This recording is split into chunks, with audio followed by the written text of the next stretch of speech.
有啲問題嘅，因為咧我國邊有家？但係其實點解自己要用啫嘛？係咪啊？冇家邊有國咧？係嘛？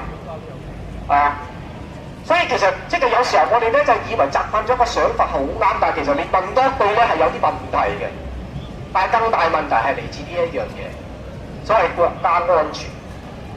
我覺得佢有一個問題，我哋首先搞清楚一樣嘢。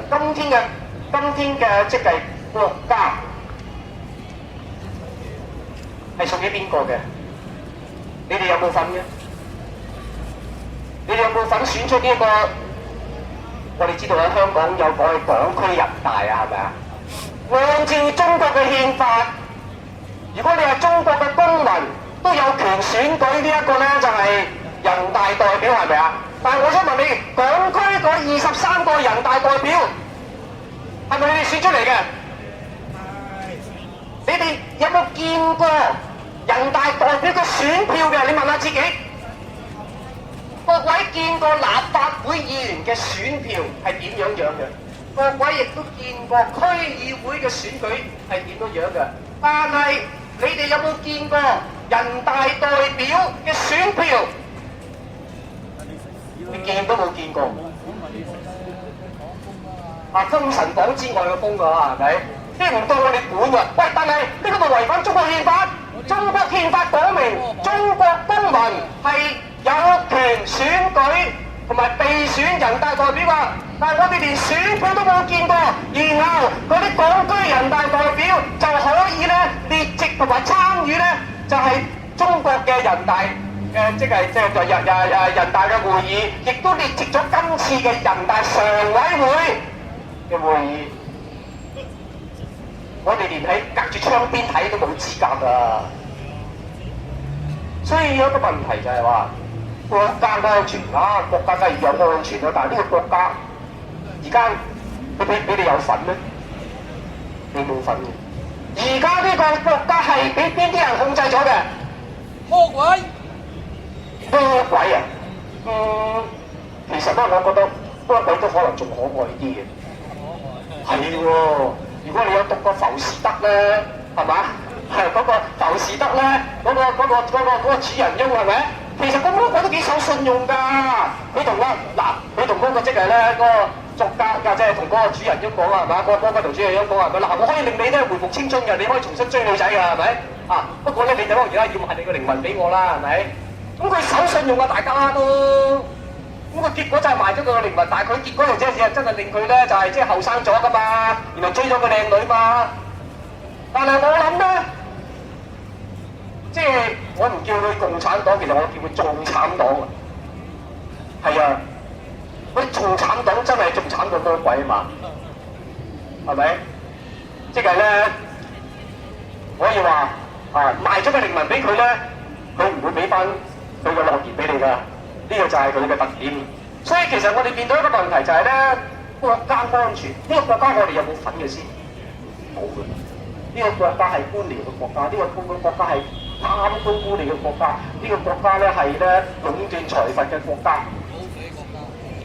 然後佢哋自己咧就係咧你劈我，我劈你，係咪？宮廷政變、黨派鬥爭、薄熙來啊、毛澤東、劉少奇，係你話我係反革命，我話你係反革命，鬥足幾十年都好似仲唔夠，仲要嚟鬥埋嚟香港。呢個國家我哋冇份，所以呢個國家安全只係咧就係官僚國家安全、貪官污吏嘅國家安全，而人民係冇安全㗎，不止冇安全，我哋時刻係喺恐懼裏邊，都唔知道幾時又會有一啲咧就係愛治邦嘅人咧嚟到去將我哋打到頭破血流。我哋嘅安全喺邊度？佢哋越安全，我哋就越不安全。所以我哋而家要提出一個人式嘅概念嚟同佢抗衡清楚。我哋要人民安全，而人民只有一種情況下係可以有安全，就係有民主。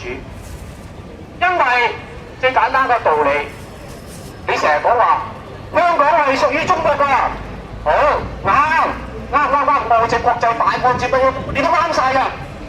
不過個問題第二個就嚟到第二個問題嚟啦嘛。咁國家屬於邊個人㗎？你按照中國嘅憲法啊，都寫得好清楚，中國嘅主權屬於全體人民，呢啲就叫主權在民 （popular sovereignty）。所以咧就係咧，我覺得泛民有時又係一樣嘅，即係又係即係俾人太容易俾共產黨大你啊！一句就係話香港主權屬中國喎，我即刻咧就腳軟㗎啦。但係佢哋從來冇問一句，咁香港嘅主權屬於中國，中國嘅主權屬於邊個？屬於人民。而呢個主權在民呢個原則係要具體體現嘅，就一定要具體體現喺定期嘅普選之中，一定要具體體現喺多黨制，一定係具體體現喺咧黨派嘅競爭、黨派嘅自由，一定係體現喺咧言論、出版、集會、結社、遊行、示威、組織工會、組織農會、組織一切人民願意組織起來嘅呢啲權利。有呢啲權利，人民先至係當家作主，咁樣主權在民先至有所體現，咁樣嘅國家先係人民嘅國家。如果唔係嘅時候，呢個只係官僚的國家，與我們無關。所以咧，國家安全我哋又要拆解一下佢。國際聯繫啊，咁你大家知道啦，共產黨最憎你有國際聯繫，不過佢又遇到好即係頭痛嘅問題。香港其實從香港嘅歷史從頭起就係有乜嘢啊？國際聯繫，因為香港從頭起佢嘅產生就係國際貿易中產生出嚟㗎嘛。咁所以咧就香港從來都有國際聯繫。不過當然啦，共產黨都中意國際聯繫嘅，就係經濟聯繫。共產黨借助咗香港作為一個平台，先有今日。30年前喺呢個中國喺香港嘅股市裏邊冇一間中資公司，但係而家中資公司喺整個股市裏邊佔咗差唔多60%嘅比例。中資公司喺香港上市嘅時候 IPO。即係第一次上市嘅 IPO 啊！上市嘅時候，即係咧都唔知即係集資咗幾多個億。而事實上邊，好似中石油、中海Sinopec 啊，即係中化油下游、中石油、中化油唔止喺香港上市，而且喺紐約上市，所以呢啲國際聯繫佢全部都可以做得，因為可以令佢發財。但係你香港普通人民咧就唔可以同外國嘅國際嘅工會或者國際嘅其他嘅民間團體，又一陣間咧，我哋係有台下發言嘅，我哋歡迎唔同意見啊！一陣間仲有我講多2分鐘咧，大家就係 Q&A 時間啊！大家可以提出不同意見，不同意見可以自由發言，平等對待，係嘛？你唔需要嚟即係咧呢一個打爛呢個會，踢走晒啲人，唔係咁噶嘛。嗱，呢個所以涉及到一個問題添㗎啦。咁關係咧即係回翻到一樣嘢，就係咩啊？就係咧，我哋愛國，